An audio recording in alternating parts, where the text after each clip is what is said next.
Oh my goodness. Welcome to Crossing the Streams. This is exciting. Here we are. Episode 60. Can you believe we've done 60 episodes? This is 60 episodes. And for our 60 episodes, we have 6 shows to talk about. One of them's a whammy, but we're not going to tell you which one until we get to it. It's exciting. We got a special guest today, Devin. But we're going to start the show off real quick, like we always do, with our theme song. Take it away, Devin. Here's the story of some lonely fellows who spend way too much time watching the TV. All of them have jobs and friends. Well, not really. Just between you and me. I love the energy. Rosner. They made a live show out of their hobby. Every TV watcher's TV watching dream. Jeff, Ron, Sal, and Bob, and there's Howard. They call it Crossing Streams. Ron.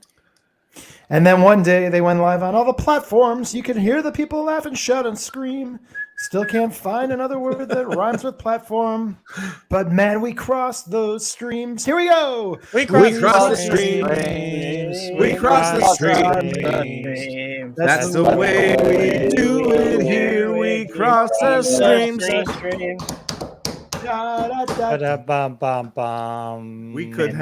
We could not have been more off key, out of tune, out of rhythm. I forgot my pitch pipe. I'm sorry, guys. That's all right. It's sometimes we always lose it. The sound quality goes really horrible right there. Hey, we do have a special guest, Devon McVettie. Hey, Devon. And I apologize for taking the one photo that makes you look like a serial killer. But tell us all about you. You totally picked that photo on purpose.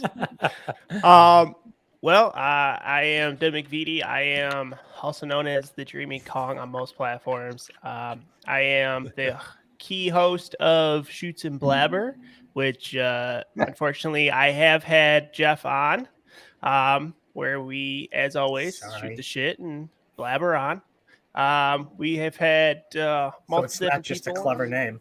No, it's Shitty Beatles. Shitty Beatles. They suck. But yeah, we talk. We sit on basically the show's kind of like a group. If you were to sit down with a group of friends, have a couple beers, and chat about random stuff. Recently, we had a Royal Rumble episode with the Phantom Effect, and it was a blast. So check it out. That's awesome. Well, thanks for guesting. We got some people. We got a shout out from Lee, super fan Lee. What's up, Lee? Hello, Lee. And then Jerry saying hi, Lee. What's up, Jerry? Number one in the fan Good to club. see you, folks. And then we got Casey Ryan Plott. Oh, Casey. Casey's going to be a guest in a few weeks. All right. Wow. Fantabulous. All right, real quick. So let me plug my podcast for a second, but in the context of Casey Ryan Plott. So my 100th episode was Monday with guest Ronny Cox. You know him from Total Recall and great get, by the way. Impressive. That was awesome. That was a great podcast. One of your best. Detective Bogomil, right? Yep, Detective Bogomil from Beverly Hills 1 and 2. So Casey Ryan Plott, for those who don't know, is an amazing voice artist, and he did a lot of voices. He did the 50th episode with me with Burt Ward, but for the 100th, we did a little. We took it up a couple notches, and it's a real fun kind of conversation. And they sort of intermingle a bit, but the whole thing is just laced with Ronny Cox references. Which my wife didn't get one, so like halfway through she's like, yeah, I don't understand any of this, so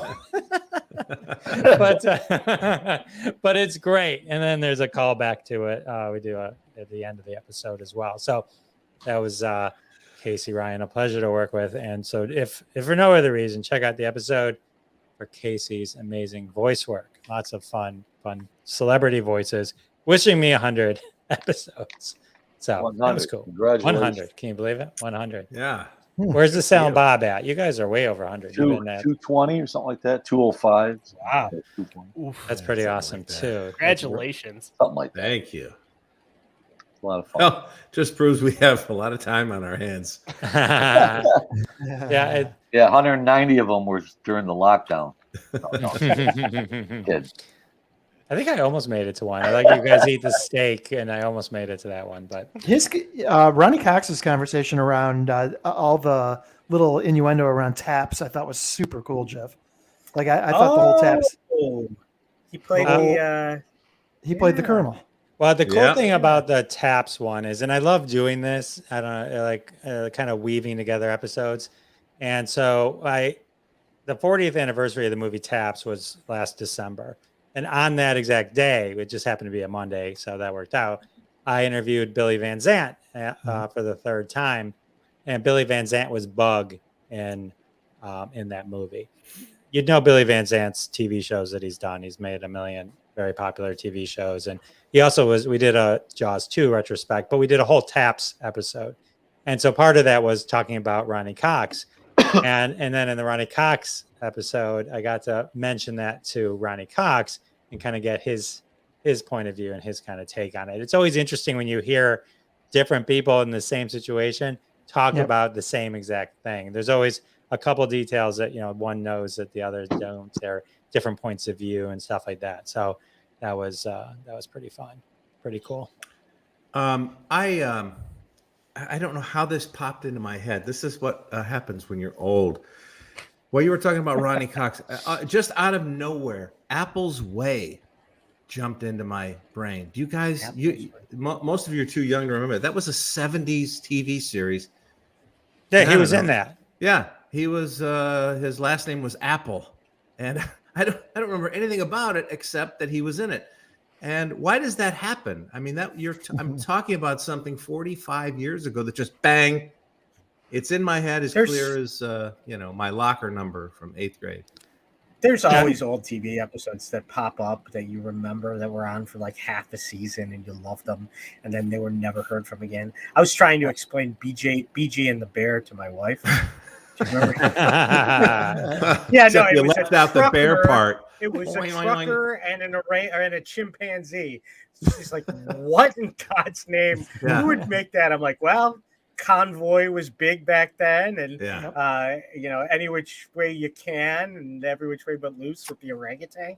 So they just kind of combined genres. It was and then he went on to My Two Dads, right? And that the interesting thing is, so the interesting thing is Ronny Cox was in Deliverance as well.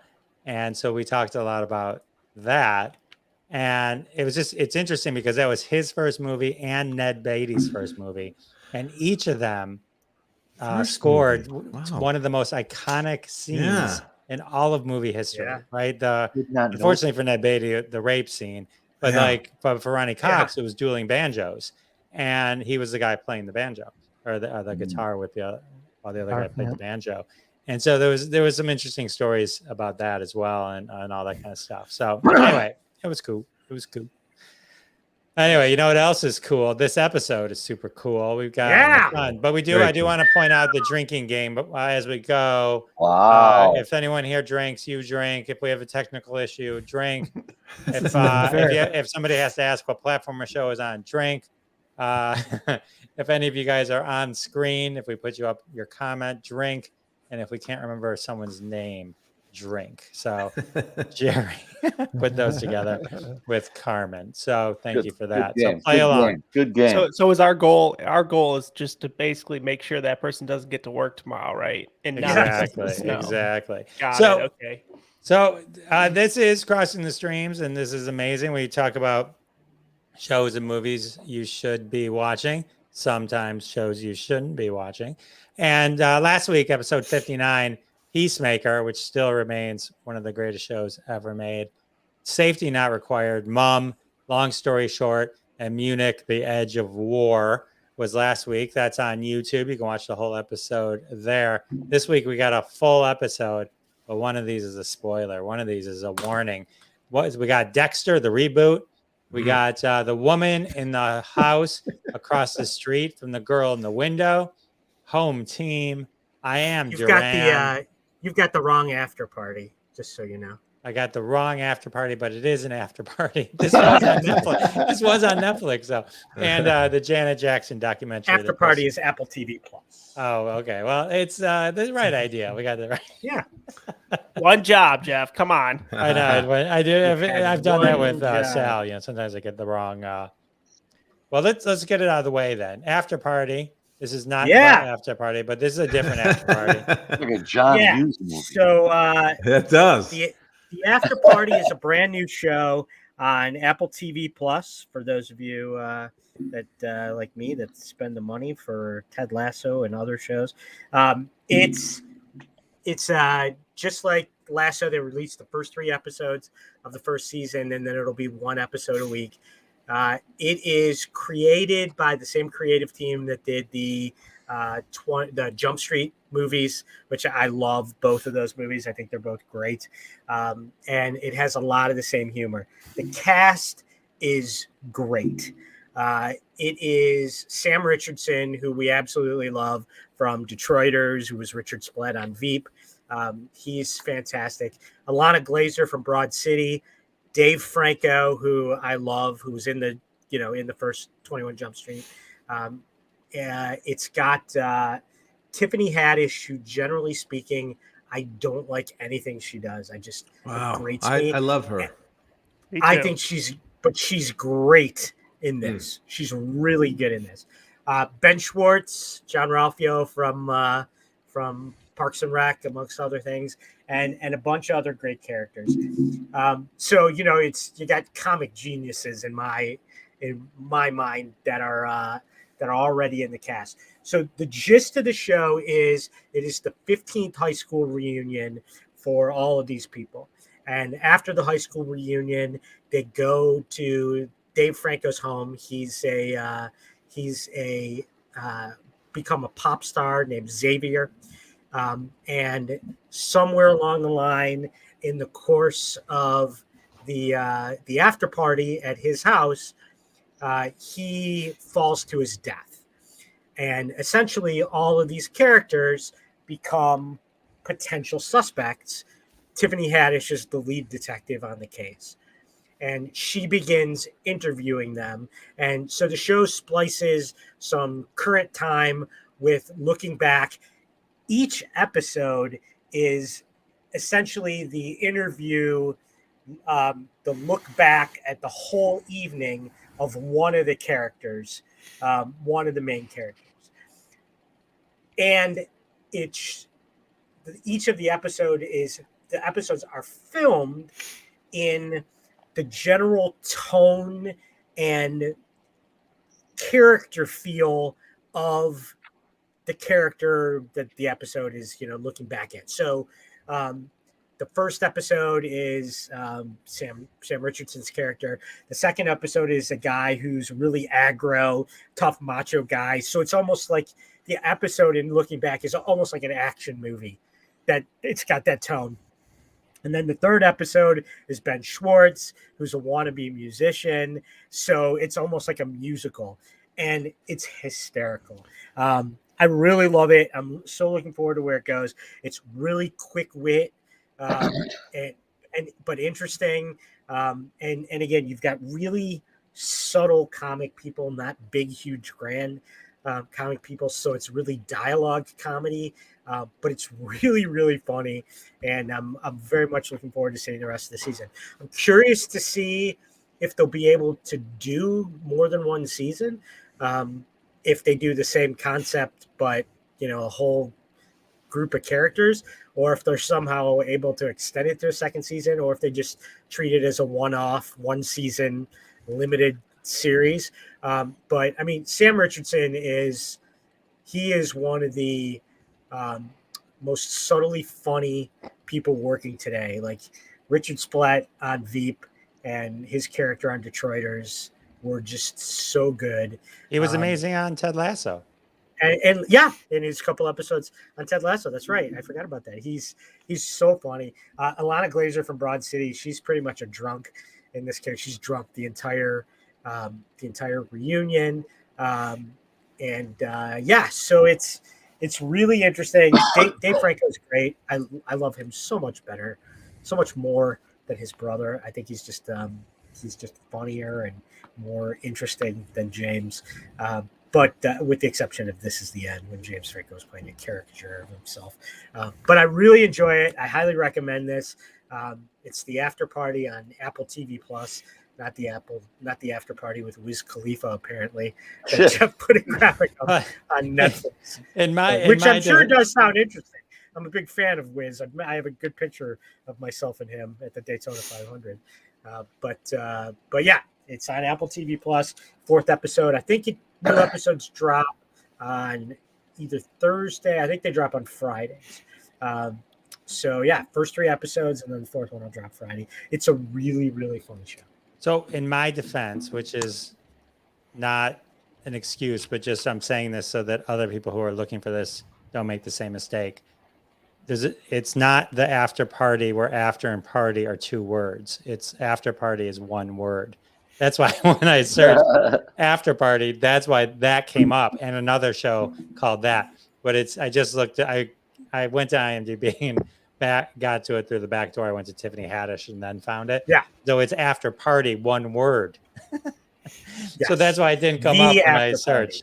Yeah, the after party. But I'm saying, the other shows are the after party, but it's 2 words. Punctuation matters. I don't eat. Let's eat grandma. You know what's ironic about this is that Netflix is actually putting out their own comedy murder mystery show, and I believe it drops tomorrow, called Murderville. Yeah, and it looks hilarious. But Jeff and I were just talking about that. This might be the new thing that everybody's going to start working on, is some type of comedy murder style TV show and or movie. Because you're starting to see a little bit more and more of this out there, especially with they know that people love TV, love murder documentaries. So they're going to come out with more and more. Right, like Murders in the Building. Only Murders in the Building was great. Love that show. Such a great if you haven't seen the previews for Murderville on Netflix, it's Will Arnett plays the lead detective in each episode. And in each episode, he has a different celebrity playing the guest detective. But the celebrity has no idea what the plot is. And Will Arnett basically cues them, and the whole thing is, their whole role is improv. So it's Sharon Stone, Ken Jeong, Marshawn Lynch, of all people. It's in one of the episodes. So yeah, it looks great. We were just talking about that. It drops Friday. That little device reminds me of... you remember Police Squad in the 80s? You know, it was Capital. Yeah, of course. And the guest star got killed within the first 60 seconds. Yes. And whoever it was. Yeah, boom. That's so funny. All right, so that's cool. All right, so we got a lot to look forward to there. And then now we're going to Bob. Bobby. We're excited. We're excited because here we are on episode 60. Bob bought a new mic, but now we actually selected that as the mic. Simon Laban and John Taylor. So now we're going to do curiously enough, Duran Duran was announced as a finalist for the Rock and Roll Hall of Fame today. I know. So was Dolly Parton. What is going on? Did you wait a read minute? that? Dolly Parton deserves that and more, please. Rock and Roll. When did she ever do rock and roll? Warren Zevon is still not in there. Yeah. And yet Chic and Dolly Parton are... I Come on, man. Jolene is a toe tapper. Hey, 9 to 5. Let's talk about I Am Duran. Okay, I Am Duran. Okay, so yeah, I've gone at least 2 episodes without doing a boxing documentary, and so I won't belabor the contract.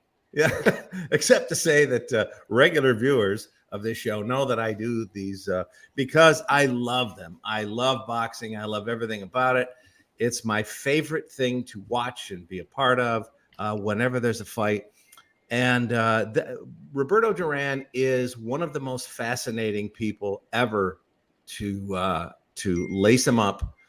And this documentary is so good. It's so different than what has been put out about him and other boxers before. First off, it features heavily guys like Sylvester Stallone, Robert De Niro.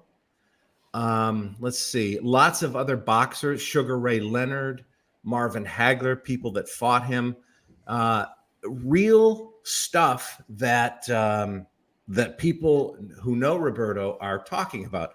And one of the things, and Sal knows this too, but I forgot that Roberto was in Rocky II. Way back in 1978, he played one of Sylvester Stallone's sparring partners. Now, Roberto was one of the best lightweights of all time, if not the best lightweight, okay? He was still fighting at 135 pounds at that time, and in Rocky, he played a heavyweight sparring partner. That shows you how small Stallone really is. I think he's like 5'7", 5'8", lifts a whole bit. He's tiny. So anyhow, that's just sort of a little bit of esoterica, but most people in the country, certainly not in Panama, but most people in the United States know Roberto Duran for the infamous Nomas fight. And that was a fight that wrecked his career, derailed it, I should say. It didn't wreck it. He became a pariah in his home country of Panama, where he was a hero beyond compare.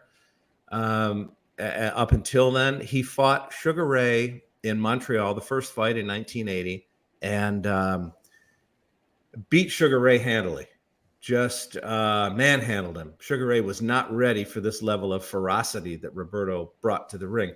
And Roberto was sort of a misunderstood guy, but he was, he was a barrio kid. He was not cultured. He was not in any way schooled in how to deal with the media back then. And so he did things like after the fight, he's standing there at ringside, he's grabbing his crotch and looking at Juanita Leonard saying, "I'm going to F you after this fight." And he's making fun of Sugar Ray. He's saying, "Hey, if you want a real man, I'm here," all this stuff. And he became, the bad guy. And it didn't help him that he looked like Charles Manson. I mean, he was a wild looking guy, black hair, black beard, coal black eyes. He just looked menacing. But the Nomas fight is the biggest part of this documentary, which kind of makes sense. But it reminded me that Duran pulled off a feat that maybe no other boxer has done in his career, and that is that he's had 3 acts. He's had 3 acts in his career where a lot of fighters have won. Most of them have won, and they get beaten soundly, and they retire, or they try to come back and they don't win it, and that's the end. Sometimes they have 2. We've seen fighters, they lose a fight either closely or they get their heads handed to them. They come back and they win. They fight their way back and win a championship and then retire. Well, this happened to Roberto 3 times. And he's one of my favorite fighters, a top 2 at least, because he had his first career where he was just the scourge of the lightweight division. He just murdered everybody, just knocking people senseless. And that part of his career, the first part, ended when he beat Sugar Ray the first time. Well, what happened, the reason why, what people don't understand about the Nomas incident is that he was forced to fight Sugar Ray in a rematch. He didn't understand the contract that he had signed. He was forced to fight him within 6 months. Well, he went down to Panama after beating Sugar Ray and being an even bigger hero, and ate and drank his way up to 200 pounds. And he was a 147-pound fighter. They gave him 8 weeks to lose 50 pounds. Now that's just crazy. That's insane. That is crazy. So now it's doable if you don't have to fight anybody at the end of that. If you're just going to become emaciated. I mean, guys like Christian Bale have done it, for roles, that kind of thing.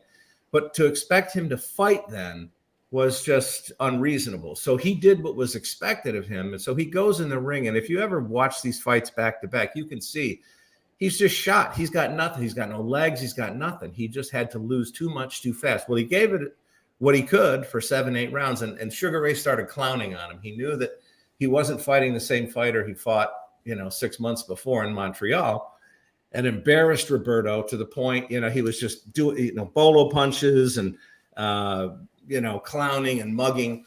And Roberto said, I'm done with this. No mas. That's what he said. And he went to his corner, and people couldn't believe it. Well, I'm not going to belabor that point, but it destroyed his career for a while. It destroyed his reputation in Panama. It destroyed a lot of things about, his life.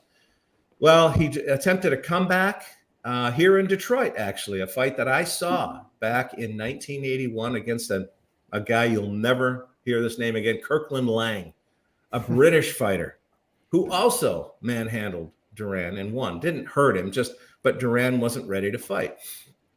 Well, finally, a good trainer got a hold of him and said, look, man, you're the same fighter that beat Sugar Ray and beat him badly.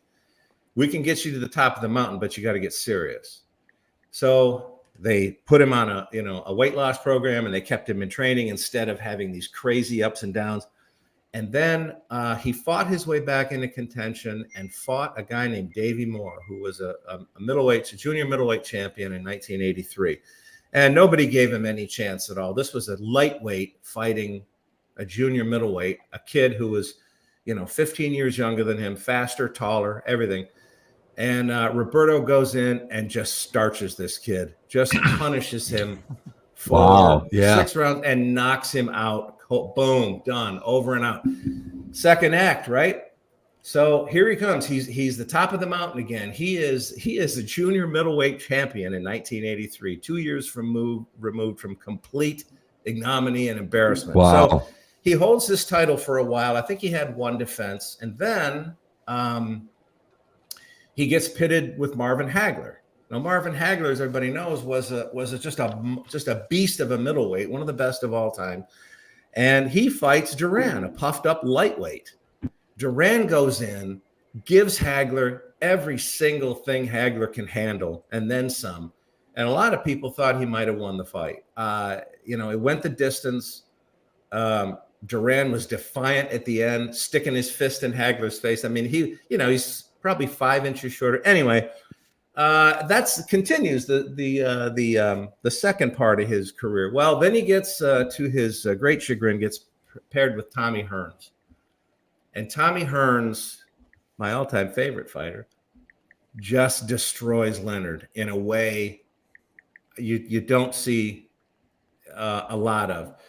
He just from the opening bell, I mean, he knocked him cold in the second round, just plays with him, toys with him, knocks him around the ring, and hits him with a right hand that would have knocked down a concrete wall. Somehow, Duran didn't die, but he was knocked out on his face. It was over. And everybody thought, no, okay, that's the end of Roberto.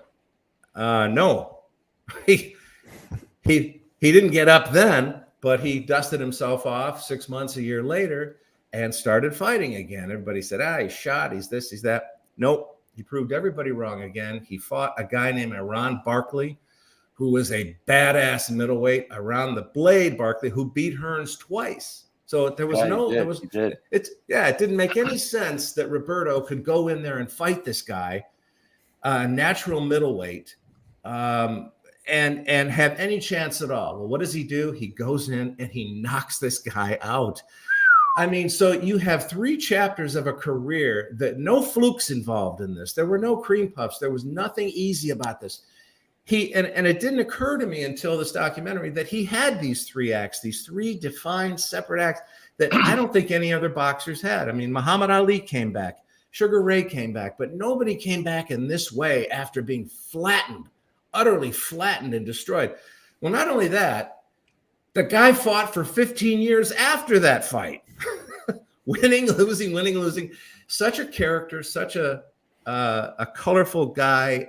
There's a lot more to this documentary that I could tell here, but really I wanted to touch on the fact that he accomplished that thing that I don't think any other fighter ever has. So if you want to watch something that sort of encapsulates why these fighters fight, why these champion fighters do what they do and how they do what they do, watch this and you'll just be shocked at one man's perseverance. It's amazing. Bob, is he? Did they touch on how was his reception back in Panama? He's a god in Panama now. Got it. So the Nomas thing is gone. No, it's all gone. He beat Davey Moore, 2 years after that, knocked him out, became a champ again. All was forgiven. Spoiler. Spoiler. Well, I'm assuming everybody knows the career like I do, but anyway, you don't have to be surprised by it to appreciate it. To me, it's just a fantastic story. Did he ever do any other movies, Bob, besides Rocky? Was he ever? Was he in other movies? Yeah, they didn't say that in this documentary. I know he's had cameos in different things, but never a big role because he refused to learn English. He just didn't give a shit.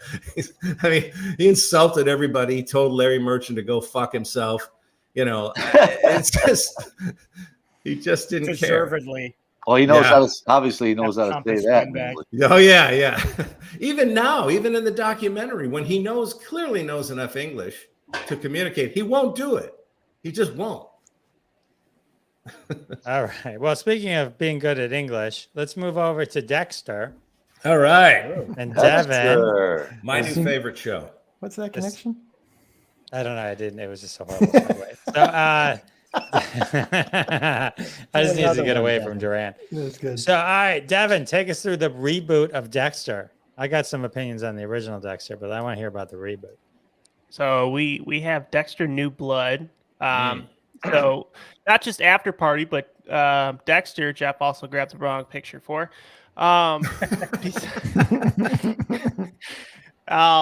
But as we know, Dexter disappeared into a hurricane. For those who have watched the show, disappears into a hurricane, presumed dead, and you find him sitting at a lonely diner later on. We pick up in that small town, but now his name is no longer Dexter Morgan, but it is Jim Lindsay, a town-friendly person who works at the local sporting goods store and hooks everybody up with their hunting needs, as he is a hunter himself. Throughout the show, you have Deb Morgan taking over the place of Harry as his inner monologue, and some twists and turns happen, and little incidents can occur, causing the dark passenger to reoccur within Dexter. Overall, I thought it was great, and it was a great new twist to the show that they previously put out. I was a huge fan of the original show. The ending was questionable, don't get me wrong, as is most good shows, right? But this overall, ending or the original ending? The original ending. Right. This ending I thought it was fantastic. I did too. I thought it was a great way that they're going to continue on if they do. I thought them bringing back Michael C. Hall's, ex-wife, Jennifer Carpenter, to reprise her role as Deb Morgan. I thought that was fantastic. I loved Clancy Brown in there as Kirk Caldwell. He's a great actor. Yeah. Yeah, not just as Mr. Krabs. That's right. Mr. Krabs. But no, I mean, he was fantastic in Highlander and Shawshank Redemption, Starship Troopers. I mean, the dude his list goes on and on. So to have him, he always brings that creep factor, and I love that. Yeah, he does. And I love the twists that you end up finding out about different people around the town, and the person who comes into Dexter's life. I'm not going to get too much into that because I want people to go out and watch the show in order to see it. And it is on Showtime only. So unfortunately, you have to pay for that little extra subscription, but it's totally worth it. So I would say one thing about the show, and I agree with your assessment. I love the show. I really did. The only problem I had was the first episode, and maybe the first episode and a half. There was so much exposition about how he got there and what's going on and who's this person and who. It's a whole hour of, just hey, getting to know you. And I work in a sports store, and I know they had to do it because you have to. But I would say to viewers, get through that and you'll be rewarded. Is this father-son, a lot of father-son dynamic with Dexter and his son? I can't go over that, Jeff. People have to watch the show. Oh. Why are you trying to ruin it for people, Jeff? You gotta keep it spoiler-free, man. How many seasons is it now, Dexter? So the original Dexter, I believe, was 8 or 9. I think that's right. And then this one's they're just so far they considered it a mini series, so it was supposed to only be this one season. But I think there's so much love for the season that came out that I mean I would put it right up there with what is it 1, 2, and Trinity's season. So what did you have to watch of the original Dexter to enjoy this, or is it standalone? I had the same question, Jeff.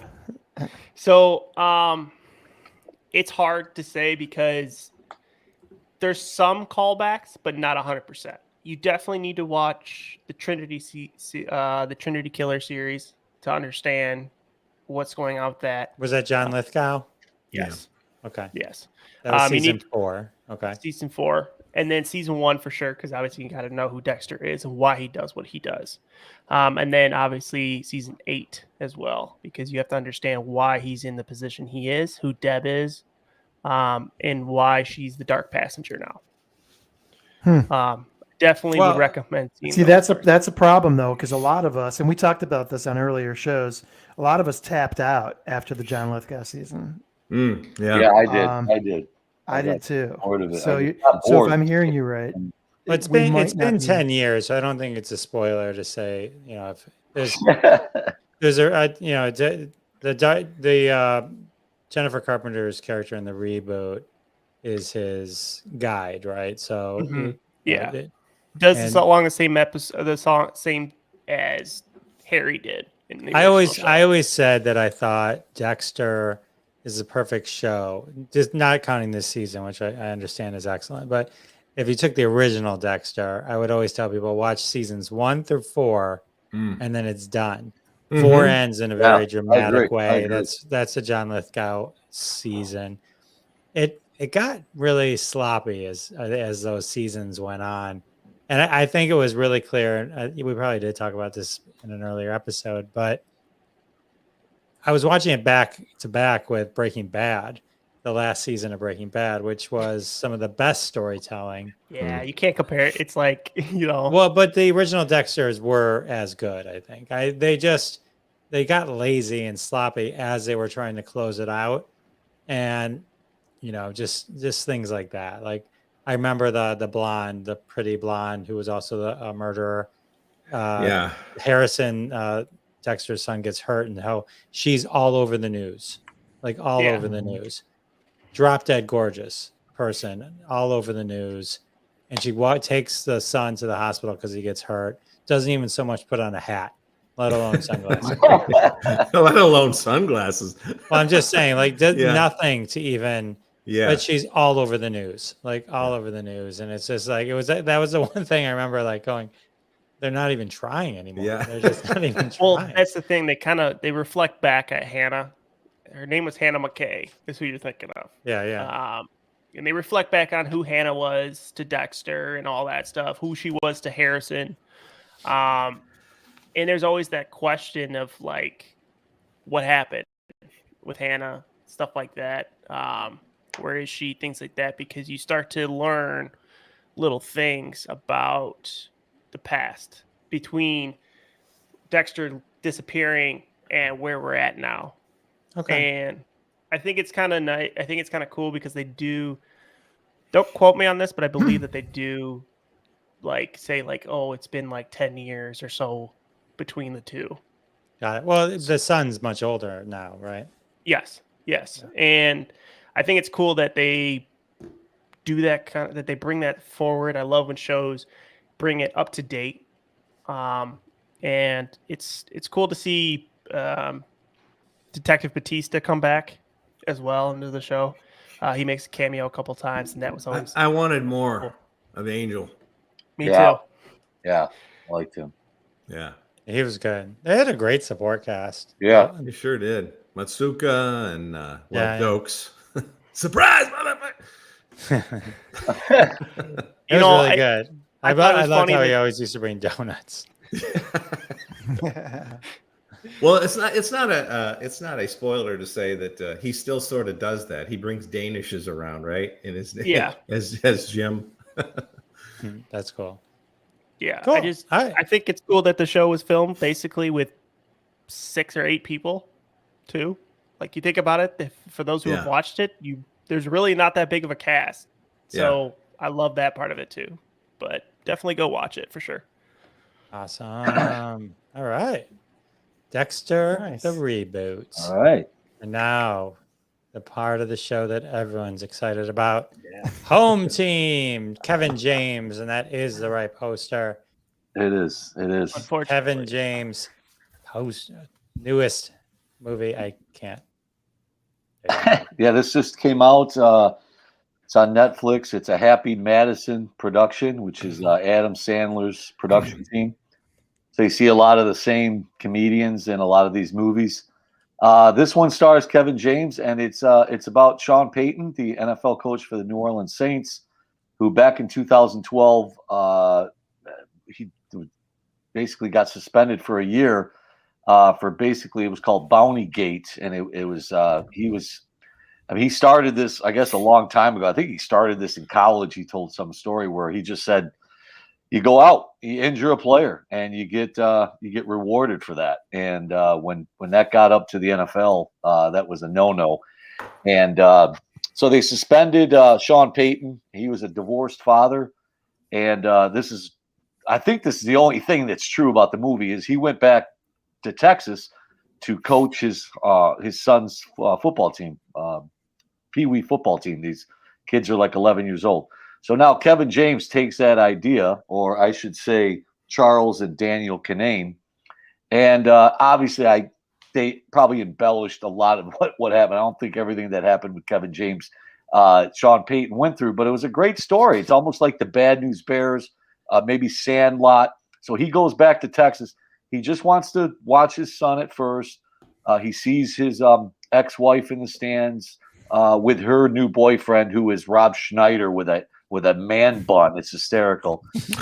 I love Rob Schneider. He is great in this. I mean, he's just perfect, and he's just got these great lines, and he's not in it a lot, but when he's in it, he's very good. And one of the assistant coaches is Gary Valentine, who's also a comedian and who's been in a lot of Happy Madison production movies. So he's great. He plays a kind of a goofball defensive coach, kind of the guy that falls down a lot or riding a bike. He seems like kind of a weirdo and funny. So anyway, that's a storyline. And he kind of just starts blending in and helping out. The coach is just this good-looking coach, kind of peewee football coach that really doesn't know a lot about football. So when Kevin James gets involved, obviously they start getting a little better because the team sucks.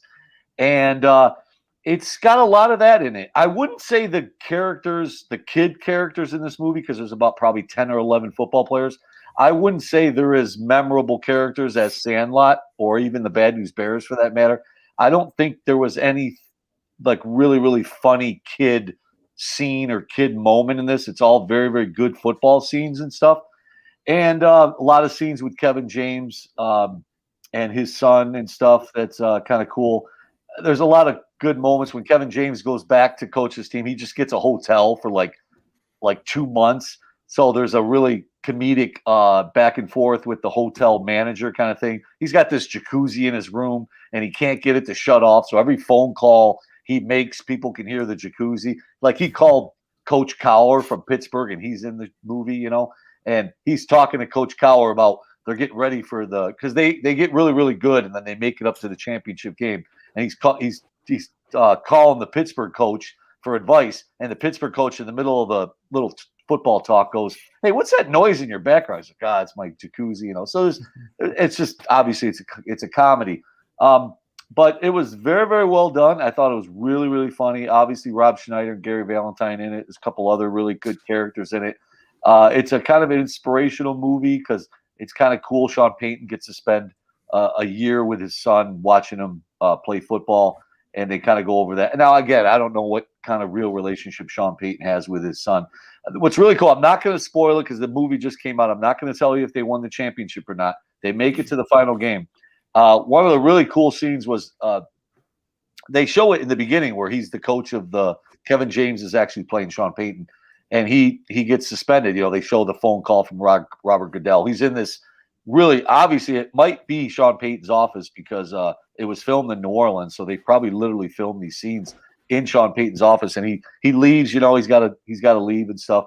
And his secretary or receptionist, whatever, tells him, "Hey, you can't call me. You know, you can't even have contact with me." So he finally comes back. All what just happened with his kids' team. Not going to tell you if they won or lost. And he goes into the office. Everybody's welcoming him back, and he's starting his first day on the job. He's in his great office, and there's the Lombardi Trophy is in the corner of his office, and he walks over to it, and he places the trophy of what place they came in for his Little League team that he coached, and he puts it right beside the Lombardi Trophy, which is really cool. And he sits down at his desk and takes his first phone call for his job back with the Saints. So really, really cool movie, kind of like that story where it's the big NFL coach, and then he kind of gets downgraded to coach a Pee Wee football team, and makes those guys better players, makes them better people for life. And it's a really good movie. I give it 5 tomato sauce jars, man. You guys should see this. It's very, very, very, very good tomato movie. sauce jars. Yes. Boom, boom, boom. Very boom, good boom, movie. boom, boom. And I heard it's doing very well. It's in the top 10 already for Netflix.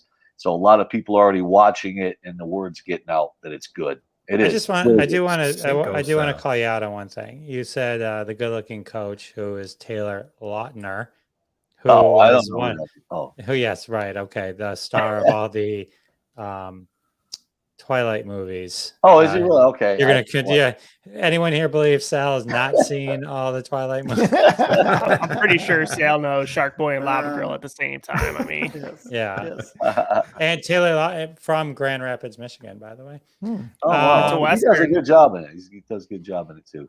All right. Well, awesome. Thank you for that. I do want to state too that I know you said there wasn't really memorable kids, but the one kid, the only reason I know him is he was in the Mighty Ducks reboot TV show they did on Disney. He played the center that always would get kicked in the butt. Yes, that was it. That was very good. Yeah, there was some good moments with the kids. I just didn't. I don't know. Just for some reason, Sandlot. I just remember a lot of those kids. Just their dialogue and stuff more than this movie. But they did a good job, and that was a good point. Good point.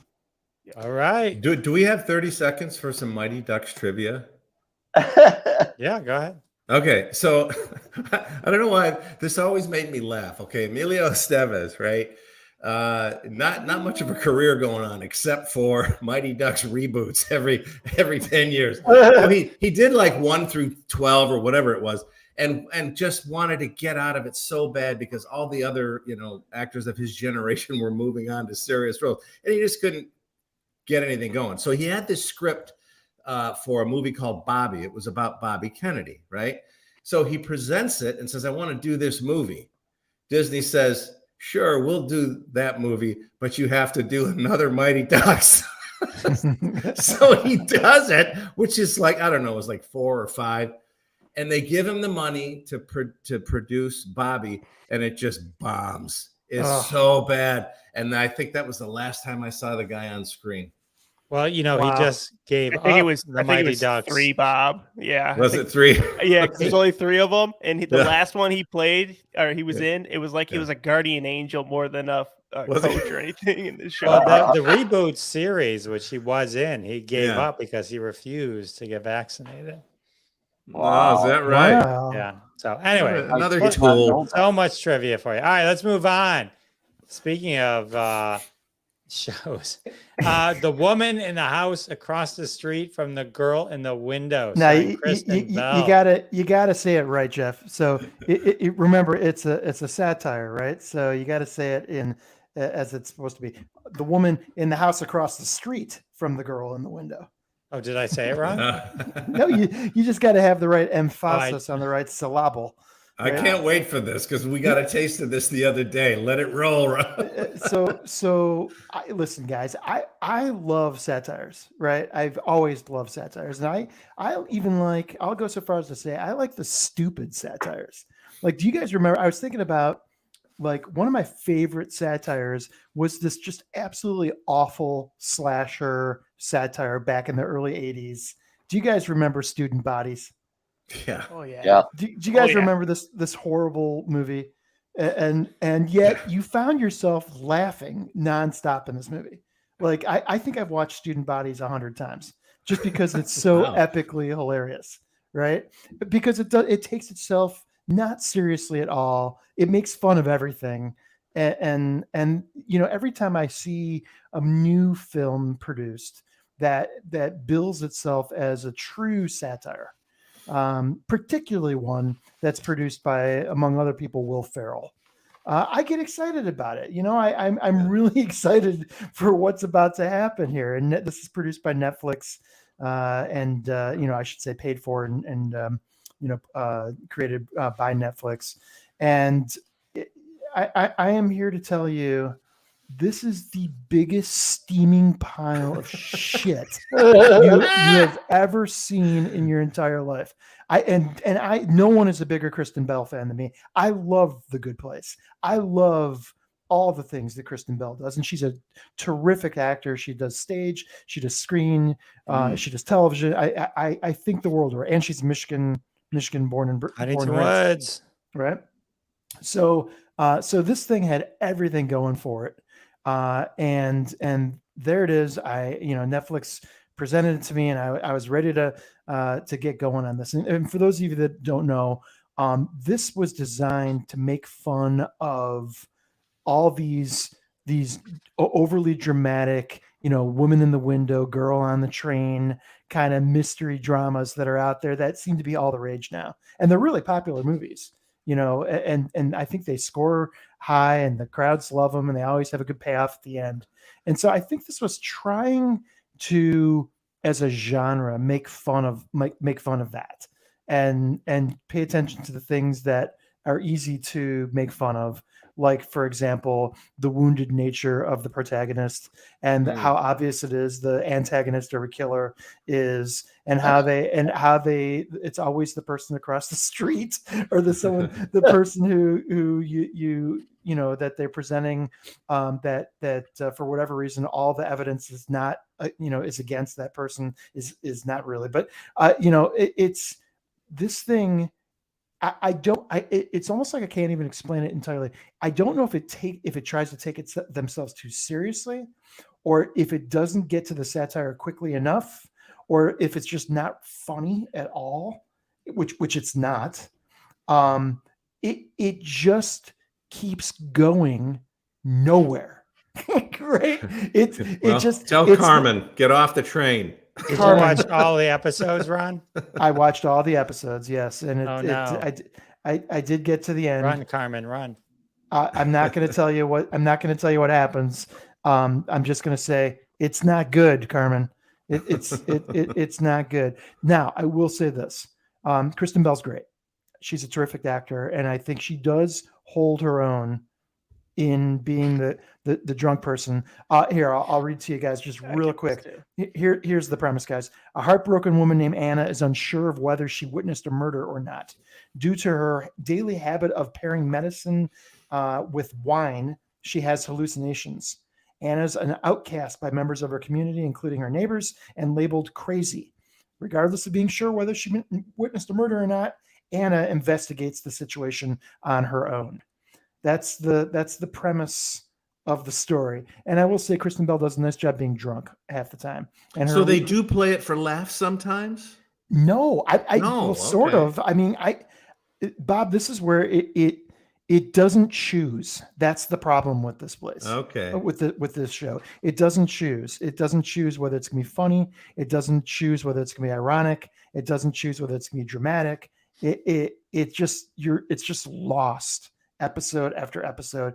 And I wish somebody were on that had seen this thing all the way through to talk me off this cliff, because I find myself really resentful of having spent the time to watch this. Here's the best thing I can say about this show. They're 30-minute episodes. Oh, okay. So there you go. You can escape after, you can escape after 4 or 5 episodes. So for those of you still with us and those of you listening, and the 5 of you guys, do yourself a favor, go look somewhere else, because this sucks. And I hope Kristen Bell learned something.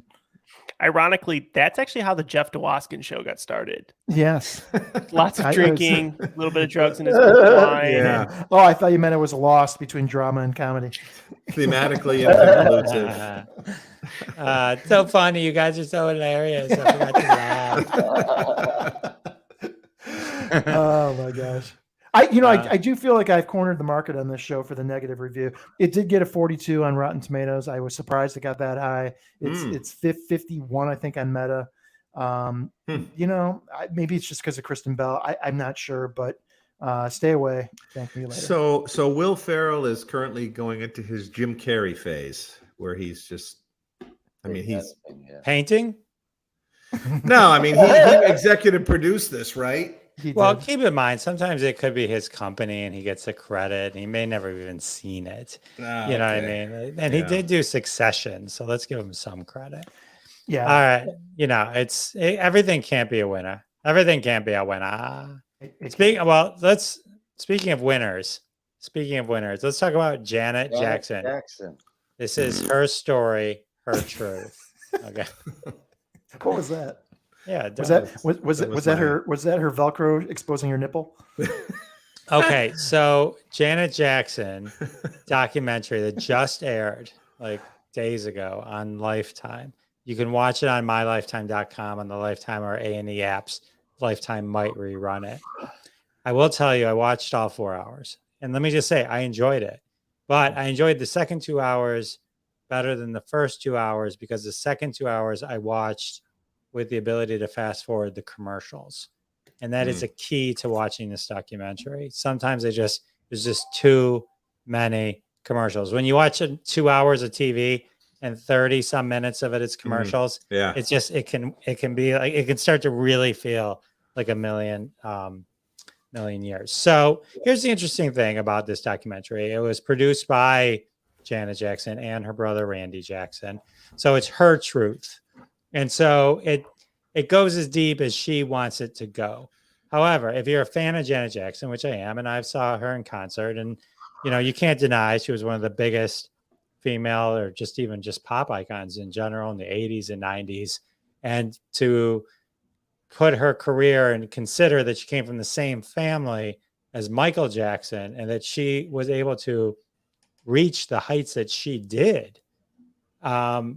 It was, that's an incredible thing in itself, just the amount of talent that came out of that. Now, a couple interesting things about this documentary. One, Randy Jackson and Tito Jackson are the only brothers that are interviewed in this movie put together by Janet Jackson. She has a sister, Rebby, which I don't know if you guys knew this. I didn't even know there was a sister, Rebby Jackson. Yeah. But she seems to be pretty cool, pretty normal person. So LaToya also was not. Only those three siblings were interviewed for this entire movie about Janet Jackson talking about her life. Now, it downplays certain things and puts things in, I think, her perspective of things that she wishes were true, like that her father, who supposedly, allegedly, was very, very maybe abusive and like whatever. But it was kind of like, oh, he was a mentor. He was, like he guided me. You know what I mean? It's like that kind of thing. So it doesn't go into that type of. There's no negativity or drama. The drama level doesn't go beyond that. It's never mentioned that the other brothers aren't there. I can imagine that they're all jealous of Janet's career. Never worked out for you, Jermaine. We get it, but you could have still shown up for the movie. So it talks about her marriages with James DeBarge and this Renee Alonzo. And the interesting thing is he documented like 10 years of their lives together. So there was a lot of interesting video that they had and things.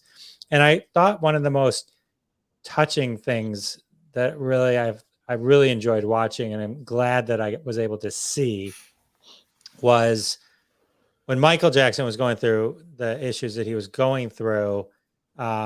He reached out to Janet and he wanted to do a song with her, and the song was Scream. And there's just raw footage of the two of them sitting on a bed together, working it out, talking. And he's like, I want you to bring your voice, like in Black Cat. And, it's just a real conversation. It's kind of like watching a little bit of like Get Back. Like it was that kind of real. And you never saw interaction like this between the two of them. It was real. Like they were really just kind of working through this song that they were eventually going to do together. In showing the video for Scream, Janet, this is where like it starts to, become her version, where it's like she's like, oh, his record company was trying to make him more prominent, but apparently there's stories where he even went back, and Michael went back and remixed it so his voice would be more prominent. So there's definitely was drama there, lots of drama, and it talks about how her first 2 albums were flops. Those are the ones that were totally under the control of the father as her manager. They wouldn't let her go to college. They really controlled her life. That's why when she finally decided, I'm going to make my own album, which became Control, her own, she fired her father. And basically the people involved with that, they created basically a new sound for her. I mean, it was a groundbreaking album, but it's called Control because she literally had control of her life. I know we all know the lyrics, but when you see the story leading up to it and you realize, oh, those were pretty literal, Yeah, this is really, really what it was. And then it shows Rhythm Nation and her creating that, and then just the follow-ups. And then it talks a little bit about the Super Bowl. And I think this was the most disappointing piece of it for me personally is she forgives Justin Timberlake, meaning she claims that she told him not to make a statement. And, because, I mean, think about this. He pulled that away, right, from her. And she became the biggest villain. It completely, for that 1.5 seconds, literally destroyed her career. I mean, it's insane when you think about it through today's lens. Yeah. But it like ruined her for a very long time, and we still talk about it to this day. Wait a second, Jeff. Can I is she suggesting that wasn't planned? I think they were supposed to do something. But what I'm saying is they didn't talk about it, Ron. Like that was what was disappointing. They said it happened. They said it was horrible. Everyone felt bad. Yeah. It wasn't that specific. There wasn't supposed to be nudity. Right. But they didn't talk about like why it happened. Meaning like what did they do that this incident, that allowed this thing to accidentally happen? You know what I mean? Like It didn't go any deeper than just kind of glossing over that it happened. You know what I'm saying? You know what I mean? Yeah. That part was disappointing because I would have been nice to go, oh, we changed our, the costume last second and we did this. And when then Justin did that, it was like, that kind of thing. So it talked about her role in Good Times and Fame. And most of that was very pushed by her family to do those acting roles. Though she was a very good actress. And Poetic Justice. Oddly did not mention Different Strokes at all, which I think was also a prominent show for her. Talked about, they did a good job not making it all about Michael, but just how Michael impacted her life. Like Michael was about to, they signed a huge deal with Pepsi, which is when his hair caught on fire, which is why they say he was, eventually on all those drugs for the rest of his life that eventually led to his death because of the pain from that incident. Don't quote me, but that's what I think happened. And, but she was about to sign like a huge deal with Coca-Cola, like millions of it would have been a groundbreaking deal. And then the pedophile stuff came out and they're like, nobody wanted to do anything to do with, Jackson's guilt by association, as she said. But, it kind of culminates with her getting into the Rock and Roll Hall of Fame in 2019. Again. Oh, please. Janet Jackson deserves to be in the Rock and Roll Hall of Fame. When I Google an article, it says here's her 30 best songs. Most people don't have. Do you think of her as rock and roll? Well, but the whole Rock and Roll Hall of Fame isn't. I mean, it has music. That's my point. But there's a lot of people in the Rock and Roll Hall of Fame. It evolved from beyond exactly just rock. My point. But it's been that way forever. It didn't like all of a sudden it wasn't like Janet Jackson. but I mean, it's Humperdinck. She's pop. So the Beatles shouldn't be in it. Were they rock and roll? I mean, they were pop. Were they? Or were they pop? You know what I mean? Get back in the she's had rockin' songs too, and Michael Jackson and like all I think a lot of these bands. Yeah, I mean these are. I think it's a music Hall of Fame more than it is a rock and roll. Well, then that's what they should call it. Well, and but put Warren Zevon in. No, I'm sorry. We're And Warren crossing, Zevon should be in it, but that has nothing to do with Janet Jackson. So quit trying to appropriate this conversation. Stand in my Janet. Anyway, it's if you like Janet Jackson, and I don't know who really doesn't. I mean, I don't. Well, we know you don't. Well, I'm putting a call out to Netflix to put out a Warren Zevon thing. Yes. But though the Warren Zevon documentary about him making his last album is good. Yes.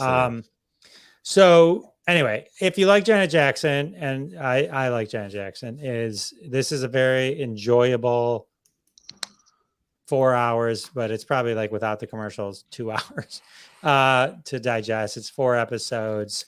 And again, it's on the Lifetime. So I recommend it. I thought it was really good. It was one of their biggest shows ever, Lifetime. The ratings were through the roof for this thing.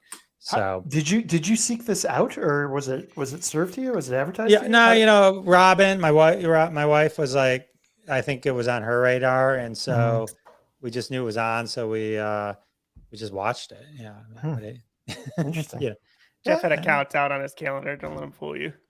but it's something. It's rare though, Ron. Right? You even know something is on when it's on. It's one of those things. So anyway, that's the way love goes. Guys, tell a quick Jackson story real quick. I'll make it quick. So Michael Jackson, the whole Jackson family. So this is my buddy Jeff, who was a member of the Growlings. He went on to do some acting, and then he started touring with the Black Crowes. But when he was doing acting, I went out to LA to see him, and he was in the middle. He was doing a lot of auditions at the time. He knew a lot of people.